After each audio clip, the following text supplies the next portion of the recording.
Good afternoon, fantasy sports fans. We are here today at MFSN's live weekly Q&A special. My name is Casey Scheinfeld. I'll be your host for today, and I'm joined by the one, the only, the never at a loss for words, Ross the Boss. Hi, everybody. I'm Ross the Boss, and I want to talk sports, any kind of sports, with you, cowboy. What case? Yesterday, Raiders-Ravens. What a great game. The Raiders lost it, then they won it, then they lost it, then they won it, then they lost it, then they won it at the end. It was an incredible game. 3 times Derek Carr took his team downfield to score the game tying touchdown. I mean, he was incredible last night, over 400 yards, 3 touchdown passes, I believe. I mean, he or maybe 2, but he looked incredible last night. It was nice to see the Raiders back in form, playing in front of a full crowd for the first time in their brand new Death Star Stadium. I was in full operation last night, placed 65,000 fans yelling and screaming, all wearing black, all face painted, all looked like, everybody, even Darth Vader was there. I don't know if you saw that guy, but he was in the stands. So, Raider fans were all partying all last night. I have a lot of friends that are Raider fans, and congratulations.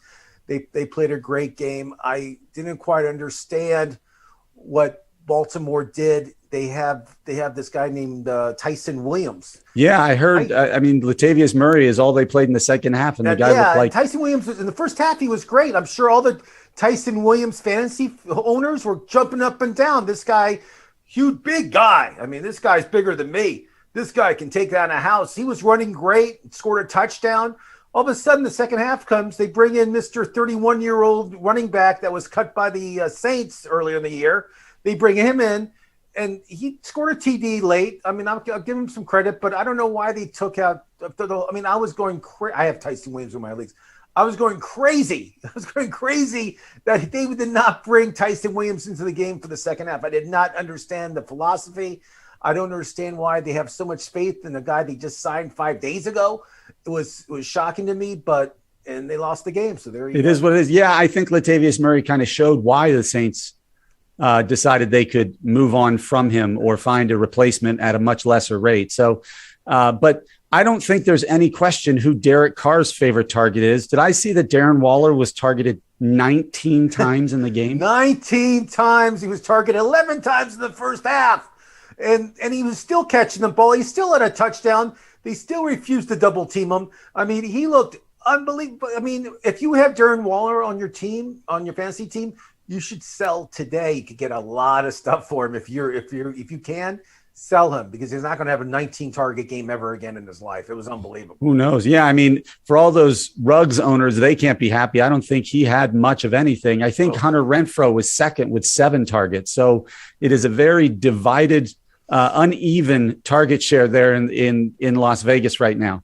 And then also, let's talk about the Las Vegas running game.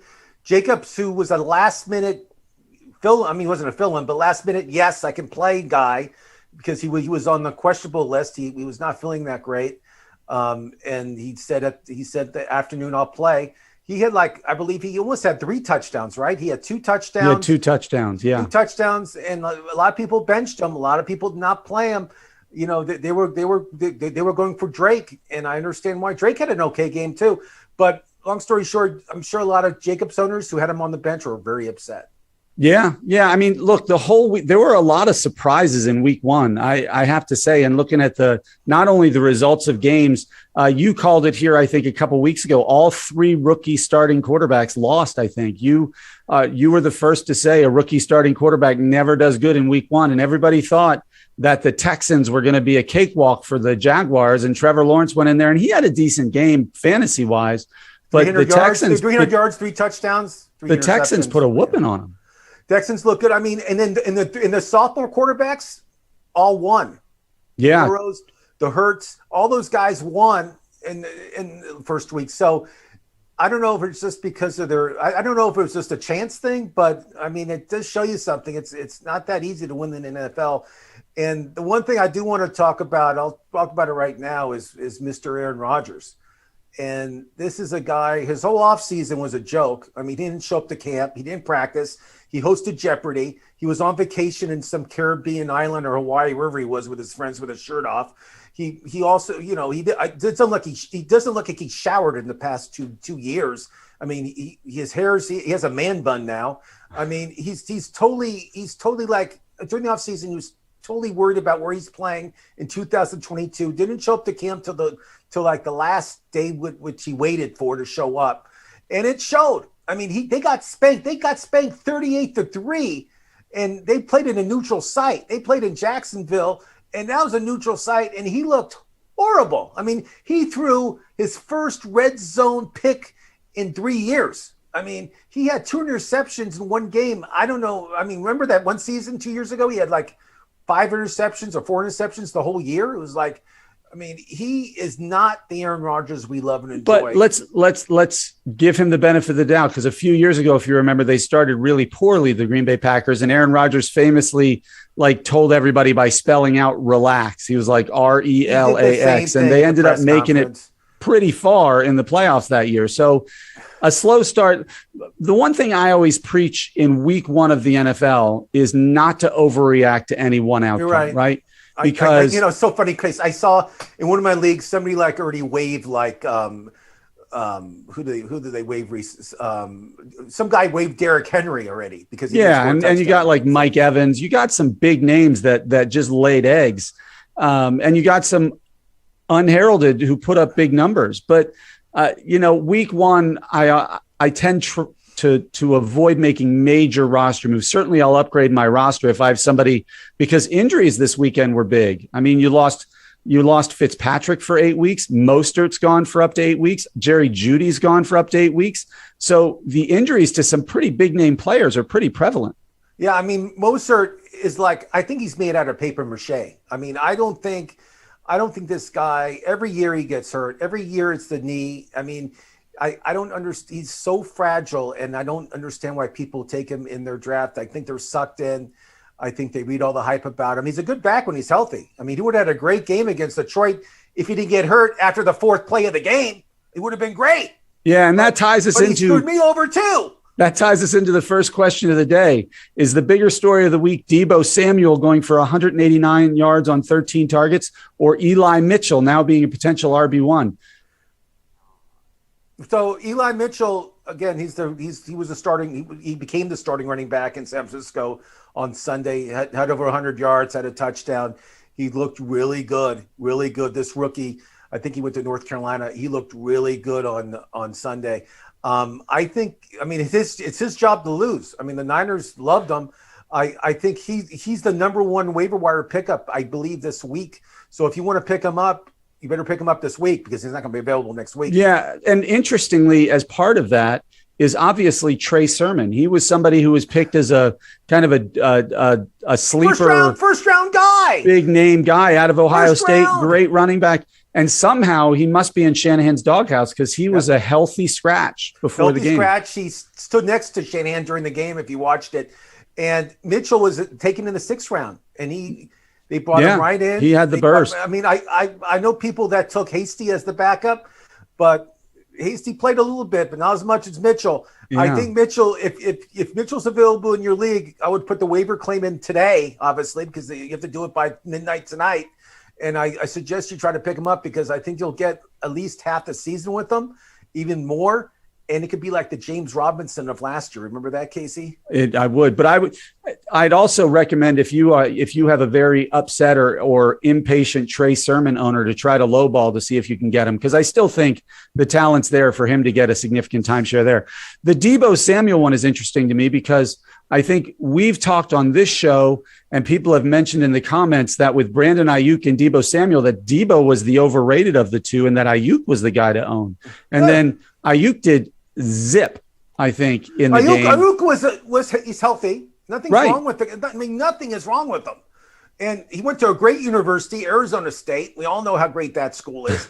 And he stood next to Coach Shanahan like half the game. He was like standing next to him like he was assistant coach. I don't know. The thing about that gets me upset is this. The 49ers media department is the worst in the business. They don't like to leak any information, anything. So they won't say who's starting, they won't say who's hurt, they won't do anything to help you at all in fantasy wise, and it pisses me off.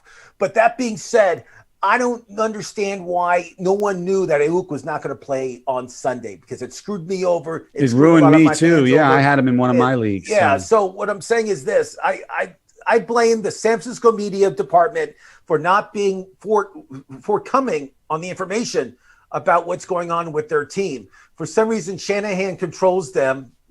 All these guys are like puppets with Shanahan, and he tells them what to say and not to say. So long story short, I don't even want to take any more 49ers anymore. I feel that I can't get information. I don't know what to play, who to bench. I don't know what to do. It's a joke.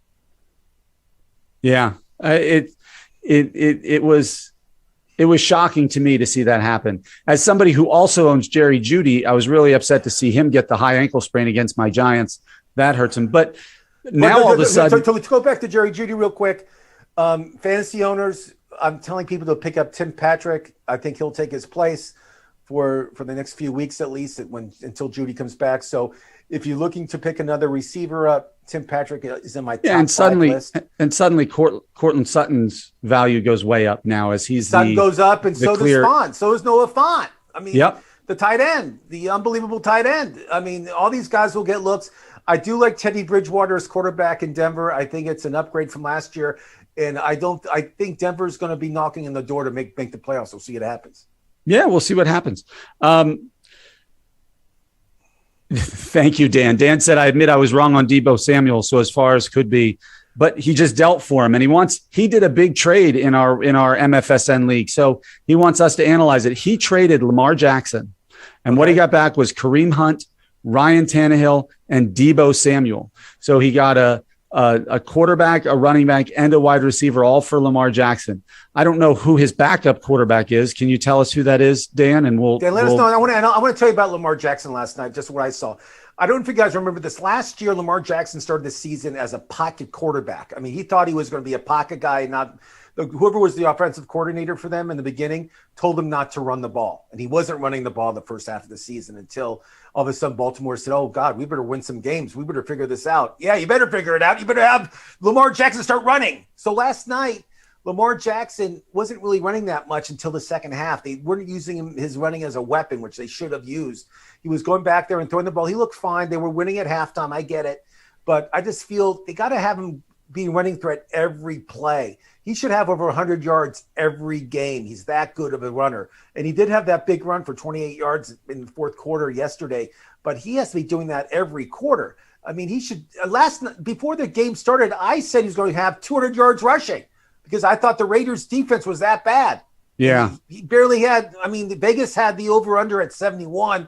He had 84, I think, rushing yards. So it was over anyway, but it doesn't matter. He should be having 100-yard games every game for sure. All right. So Dan said in his trade, he has Baker Mayfield as his backup there, who's now the starter. And he noted that in the MFSN league, the way the points are done, that running quarterbacks aren't as valued as somebody who can throw for 300 yards. He pointed out that Baker Mayfield threw for 300 yards without a touchdown and still got 38 points from it. So he feels that having a pocket passer in MFSN, I like that trade a lot, is more valuable. I feel Lamar fumbled yesterday. He did not look like himself yesterday. He should have beat the Raiders yesterday. I feel if he does not run and have that in his mind first as a runner, then as a passer, I don't think it's being used in the right way. And I think Dan made a great move. It proved it last night. Yeah. Unfortunately for me, my biggest mistake is in my one league, I started Josh Allen. Not that you can say that's a mistake, but I had, oh my gosh, I'm blanking on his name. The starter for the Jalen Hurts on my bench. Jalen Hurts, okay. And Jalen Hurts put up just a ton of points I wish against you consulted Atlanta. Me. I would have told you, like, anytime you play Atlanta, you always take that quarterback who's playing Atlanta. Atlanta's DBs are, I can't even name who they are so bad. Yeah, Devontae Smith had a big game too. I mean, their wide was Jalen Reagor even had a 49 yards and a touchdown. But the Atlanta DB situation is the worst in the NFL. So if you're facing any team that's going against Atlanta, start your starters against them. They're bad. Yeah, I certainly would concur, considering I had Josh Allen starting, who's arguably the second best fantasy quarterback. But He was up against Pittsburgh, and Jalen Hurts was up against Atlanta. So know your matchup. That was a huge upset. I mean, Pittsburgh. I did not see Pittsburgh coming into Buffalo winning that game, especially with all the bad press that Roethlisberger was getting. Their offensive line, even having that rookie running back, he didn't do much, Paris, but it doesn't matter. They won the game. And the Pittsburgh Steelers picked it up. I mean, T.J. Watt looked unbelievable. I mean, I can see why he's the highest paid defensive player in the league. So. Yeah, and then you have, other upsets. You got Tua and the Dolphins going into Foxborough and beating the mighty Patriots. I don't think many people saw that coming. Well, rookie quarterback. We discussed this. It's a big task to win your first game. It's very hard. The Patriots played a good game. They just couldn't get the big plays. I get it. I saw a couple draw passes. And I told you from the beginning of the season, Miami's a team to be reckoned with. They have a really good defense. And if they can figure out their offense, they can make the playoffs. It just depends if Tua can figure it out. Yeah, it's true. And so how did your teams do this weekend? My team, fantasy or in real life? Fantasy. I know your Bengals. We can talk about your Bengals if you want. So I'm in like a lot of leagues. I probably won about 60, 70% of my leagues. I did have a couple leagues where I have Aaron Rodgers, and he destroyed me. Obviously, any Aaron Rodgers owners, I'm sure, are very upset. I don't know if I think next week the Green Bay is playing Detroit, so I'll be starting Aaron Rodgers, hopefully a revenge game. But I did pretty well. I mean, the guys that I went heavy on Devin Cook this year. I felt he's going to have a great year. Quarterback wise, I had Dak Prescott in a lot of my leagues. That worked out well for you. He had a great game. I'm just giving you some highlights. Antonio Gibson, I thought would do a little better. I think he had a touchdown, but he's questionable for. I think the Giants play Washington, right, on Thursday? Thursday night. Yeah, that would be a game I would avoid all Giants for, by the in Washington's defense is good. They're going to be going on 3 days rest or 4 days rest. I know they lost to the Chargers in Washington. Yes. But that was a close game. Herbert, you know how good that guy is? Again, he's another sophomore that won a game. That guy went against the best defensive back team in the game. I mean, they really are. The Washington's DBs are unbelievable, all five of them, and he had over 300 yards. Yeah, that game was turned on Antonio Gibson's fumble. If you remember, they had just intercepted, I think, Herbert, and were going to be able to clinch the game. And the first play after the interception, Gibson coughed it up. I saw it, and I was rooting for Washington too. I always liked the team of Washington. Well, and you and I are big Gibson fans. I know that, so that didn't help us. Gibson a lot, but like you said, I wouldn't panic if your player did not, like Devontae Adams did not have a great game. I would not trade him. I would not panic on Devontae Adams. You know who I think is probably the happiest running back in the league today? I'm listening. Mark Ingram. 26 handoffs on Sunday, 85 yards. He is probably going to be the second most waiver wire guy you see. Well, and look what Baltimore did. It's like Baltimore decided they didn't need him anymore, and probably made the right choice to let him go to another team. And they've lost almost all of their running backs, and their running game is a joke. In the second half, it was a joke. Mark Ingram, the Texans, everybody's like, don't own any Texans. Suddenly he goes for 26 carries, 85. Did he have 2 touchdowns or just one? He had 1 touchdown. Yeah. It doesn't matter. He had a really good game. And I just think he's laughing all the way. He's the main. And Cooks had like over 160 yards or something crazy. Yep. I mean, Cooks is going to be picked up also.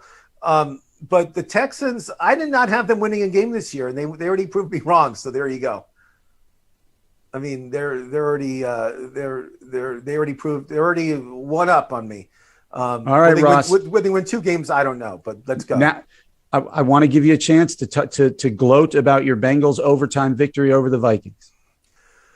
So I watched it. I actually taped it because I was playing softball on Sunday, so I wasn't home to watch it live. But I did see the highlights and I did watch it. So, another sophomore quarterback, Joe Burrow. I mean, he looked good. Everybody said the first thing in his press conference, he said, "So you still don't?" He still says, "So you still think Chase can't catch?" Because everybody was saying that he was. Yeah, he had 103 yards and a touchdown, right? 103 yards, touchdown. He was catching balls like crazy, and he had a great game for a rookie. I mean, to come out of the gate and have that kind of game is unbelievable. Especially the Bengals have Higgins and Boyd as their other receivers, which is good. Joe Mixon had a touchdown at over 100 yards. So Joe Mixon had a great game. So the Bengals look good. They're not the Bengals of the past. I think. I mean, if they keep playing like they're playing, they could make the playoffs. We'll see what happens. But both big rookie wide receivers had big games. Devonta Smith also had a really big game in Philadelphia. So they're both, as of week one, again, it's week one, justifying the high draft pick that the teams used on him.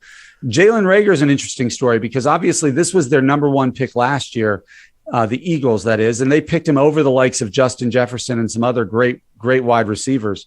Do you think, and he had a rough season, do you think the presence of Devonta Smith is going to take the pressure off of him and allow him to be that deep threat he's supposed to be? Oh, yeah. He's the real deal, this guy. I mean, I watched him in preseason. I watched him in the regular season. This guy's a deep threat, and there's a reason why he was picked in the first round. And the Eagles have a good receiving core right now. If they can just get their running game moving, and they will, the running game is going to be good. It's, they're going to have a good season, the Eagles, and the Eagles could be a team that can win that division. I mean, everybody's picking either Washington or the Cowboys. Sorry, Case, not the Giants, but no. The Eagles are a team that could sneak in there and win. I mean, I think the NFC West with the Cardinals, Seahawks, Lambs. Well, I call them the Rams because they won. Call them Rams. And the 49ers, those four teams can all make the playoffs in the same division. That's how good that division is. I mean, that's a scary division. I mean, my dark horse for this year is the Arizona Cardinals. I feel that they have a great chance of going far in the playoffs. They're that good. And Murray was a top point getter in fantasy football this week. I know. So there's a reason why the Cardinals are so good, and they're just going to get better throughout the week. And I love how J.J. Watt's playing great. Rejuvenated. Now it's just week one. He's got to stay healthy. Again, we can't, I love the week one overreactions and underreaction of people to performances. I try to stay even keel. It's not that easy to do, obviously. But it's funny now that week one of the NFL is in the books and everybody's focused on football. It's hard to remember that that baseball is in kind of the stretch run here, the last month of the season, getting ready for the playoffs. And a lot of us still have fantasy baseball leagues going where now's that critical time to make sure you're still. For me in the playoffs, I'm in a couple leagues. I'm the first week of my playoffs, and the season ends October 3rd. I mean, so there's basically 3 weeks left, and these are crucial. If you're in the playoffs, you better be watching your team, not watching football. Right. I mean, and I want to congratulate you. I know you're a big Vladimir Guerrero Jr. fan. He just took over the home run leader league in the American League. He just took over Ohtani with Vlad 45 to the bone. home runs, which is, 22 years old. Let me ask you a question. I was thinking about this. Do you think Vlad Guerrero Jr. and Vlad Sr. are the best father and son tandem ever in Major League Baseball? We got the Griffeys. You got the Griffeys. We got the Bonzes, Barry Bonds, and obviously. If Vladimir Guerrero Jr. continues doing what he's doing, I don't think it's a question. I mean, certainly the Griffeys were great. You got Jr. being one of the greatest of his generation and probably my favorite player to watch growing up. And his dad was a serviceable, above average, major league player. Bobby and Barry Bonds, kind of a similar thing. But this is the only one where you can say if Vladimir Guerrero Jr. does what he's capable of, it's two surefire Hall of Famers at father and son. That's hard to argue against. I agree. And no one realizes that Guerrero Jr. is 22 years old. I know he's just a puppy. I just read, I just something to do with baseball, but basketball.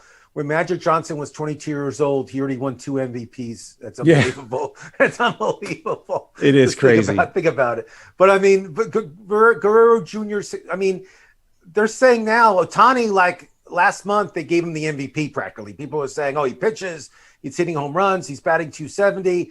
His Angels are not making the playoffs. He's going to win the MVP. Now, people are kind of jumping ship a little bit. They're going towards Guerrero a little bit now. Toronto's playing good baseball, and yeah, if he leads them to the playoffs, he's leading the league in home runs. He's first in runs scored, fourth in RBIs, top 3 in batting average. He has a legit shot at a triple crown. Slugging percentage too. Right. I mean, he's a monster. I mean, this guy, he really is. I mean, yeah, he is the kind of second coming of the Albert Pujols and Miguel Cabrera type of player in their prime, who you just can't figure out how to get him out. I'm certainly very happy that I own him in every one of my leagues that I'm in. We know the story, that we know your nickname. We know that's why I'm Vlad to the bone. I believe in him. To the bone, Casey Scheinfeld. Let me have my moment. Dan was wondering, why do you think, since we're on baseball, they decided to pull Corbin Burns? The Milwaukee Brewers had Corbin Burns with a no-hitter through 8 innings and didn't allow him to pitch the 9th. I didn't come from the manager. The manager knows if your pitcher has a no-hitter going, they know not to take you out. I mean, that's like an unspoken rule. I mean, trust me. If you're throwing a no-hitter and you have 3 more outs to get, your ass is getting back in the game to finish. Ask Johan Santana how well that went for him. Well, I'm just saying. So I think Burns told the manager, I'm all gassed out. I don't want to. They're in the playoffs, Milwaukee, so they got to think about the future. They can't think about. It's not an individual game anymore. It's actually a team game. I think the pitcher went to the manager and said, listen, Pops, I can't pitch anymore. I want to rest my arm. I got to pitch again in 5 days. Let Hader come out here and let him close it out. And Hader was, one of the best relievers in the game, as we all know. And he closed it out and they won a no-hitter. So that's the only explanation. I hope I'm right with that. If I'm wrong, if I was Burns, I'd be really upset. But I'm pretty sure I'm right. Yeah, I don't think it was a big deal. I think they're trying to save bullets for the postseason. Milwaukee's coasting in. So we have a question for you. Okay. From Slide. He's in a 16 team. That's a huge league, by the way. PPR league. Okay, and it's not dynasty. It's just it does. I'm assuming it's redraft. He didn't say anything about keeper, and it doesn't matter. The players he's asking us about aren't ones.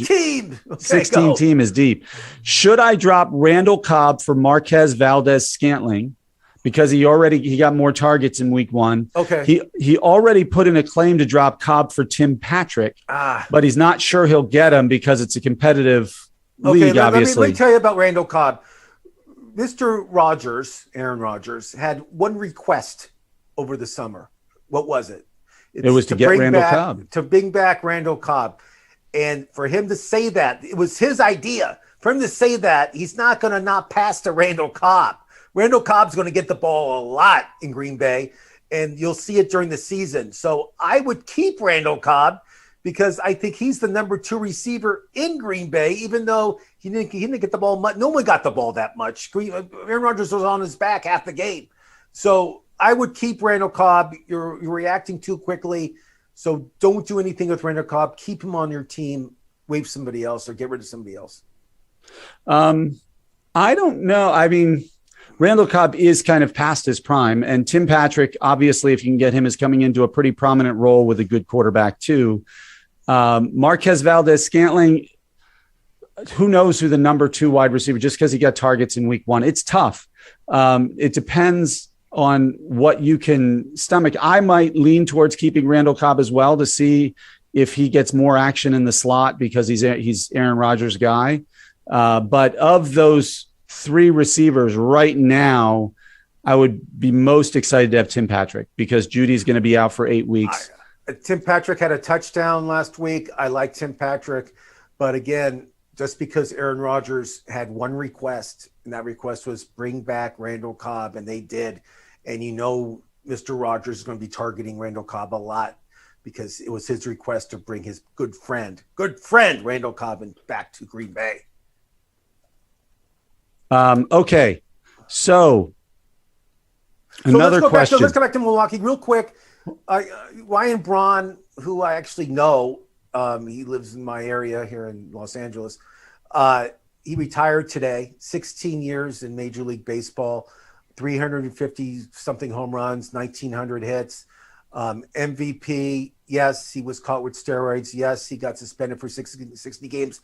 Yes, he apologized to everybody about him taking steroids. He faced it. He's one of these guys that didn't deny it, which I really appreciate, which I really think it's a great thing when a guy says he's wrong and he did it, even though the whole league does steroids. I just want to say, unbelievable player, great guy. I'm upset. I thought he would maybe picked up. He made a lot of money playing baseball, but congratulations, Ryan Braun. Okay, Kyle Ellis has a question for us. Does he spend a 10-point PPR? Okay. Does he spend his number one waiver priority on Eli Mitchell? I don't know who his other running backs are. So if you're going to He said he'd be on his bench. He said Mitchell would be on his bench. Mitchell will be on your bench. So I might be intrigued to pick him up because, like I mentioned at the beginning of the show, there's a guy named James Robinson, plays for Jacksonville, that had the same opportunity last year, and he took advantage, and he became like a second-round pick this year in fantasy football. Eli Mitchell, we talked about, he was a sixth-round pick. I mean, they have Sermon, who's their first-round pick. Would I put a waiver claim into him? Yes, I would try to get him, and I'd try to trade him or trade one of my other running backs and start Mitchell. I think Mitchell will get the ball. He proved himself in week one. He can run. In one of my deep leagues this year, I took Mitchell in the 18th round. I believe in him. I believed him before all this madness when Mozart got hurt. But yes, I think you should pick up Mitchell. Yeah, I'm always a 10-team PPR. 10 teams not as deep, obviously, as a 12 or 16 like Slide was in. I'm sorry, but if I have the number one waiver priority, I might use it on Mitchell if there's nobody else on the waiver wires that I could pick up that would go into my starting lineup. Unless, and I'm channeling my inner Dan Ratner, as you mentioned in here, you're playing chess and you're already thinking about a way to trade Mitchell, maybe to Mostert's owner, or somebody who needs a running back depth, and you can flip that into a starting wide receiver, maybe a starting tight end, or something to that effect. And remember, guys, the 49ers are a run first team. They run first, then they pass. So I worry about Trey Sermon getting back into the good graces. That's the reason why he didn't play Okay, I just don't understand. Again, you're dealing with the 49ers, so the media outlets are not going to tell you what's really going on in San Francisco. By the way, Kyle added to his query. He said, my other running backs are Derrick Henry, Jonathan Taylor, David Montgomery, Chase Edmonds, Kareem Hunt, and Miles Gaskin. Is he in a 4-team league or a 5-team league? It's a 10-team league, but that is 1, 2, 3, 4, 5, 6 other running backs. I would probably see if there's a pass catcher, since it's a PPR league, that I could get in its place. You know who none of us talked about and probably had heard of prior to this weekend was Juwan Johnson in New Orleans, the tight end who is kind of a tight end wide receiver. He actually qualifies at both. That might be somebody I would look into, because if Jameis Winston has an affinity for him and he caught 2 touchdowns this weekend against Green Bay, not a slouch of a team, that might be somebody I would look into. I have him on. I'm picking him up, and hopefully I'll see what happens. I have some waiver claims for him, but let's talk about New Orleans real quick. I mean, Winston, 5 touchdown passes. First quarterback in history to throw 5 touchdown passes with throwing under 150 yards in a game, which is an unbelievable stat. I mean, he threw 5 and he couldn't even get 150 yards passing. I mean, it's an unbelievable thing that he did. And, this Sean Payton, he's really a quarterback whisperer. I mean, this guy, anybody who plays quarterback for him does well. I mean, he had Winston on the sidelines for last year, and the whole time there's a reason why he didn't play. There's a reason why he was on the sidelines, and he learned the offense. And this year it's paying off. And I did not have New Orleans going to the playoffs this year, but I'm changing my mind. I think New Orleans will go to the playoffs now. I'd like to point out that in our prediction show, I had New Orleans in the Super Bowl, and neither of you had them in the playoffs. I'm giving you total credit, but I'll take that one. I'm saying now, after watching Week 1, I think New Orleans is for real, and their defense is really good.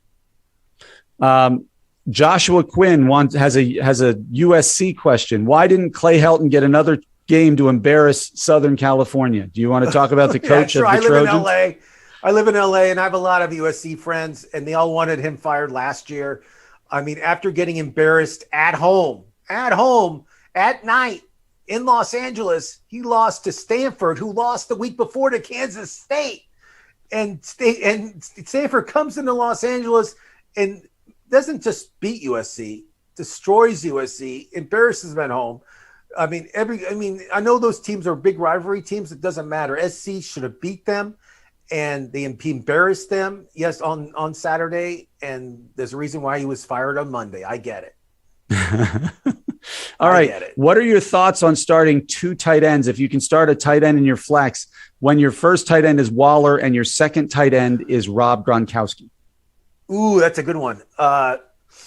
Gronk. I took him late in a lot of my drafts. I liked Gronk this year because he had a whole year to learn the offense, and they said he's in much better shape this year. A lot better shape. He has he lightened his hair. He looks good. He looks like an actor now. I think he's enjoying himself playing in Tampa, having a Super Bowl under his belt again. I don't know who else is on his team, but starting Waller, you got to start every game. Waller's a wide receiver in a tight end position. Waller, he was my number 2 tight end in fantasy during the draft. I had him way over Kittle. I don't think it's a bad start. I don't know who else is on the bench, so I can't say it. But if you start Gronk and Waller, I don't think it's a bad start. I think, as you know, Brady's favorite receiver is Gronk. I agree. He might not admit it, but we all know it is. Come on.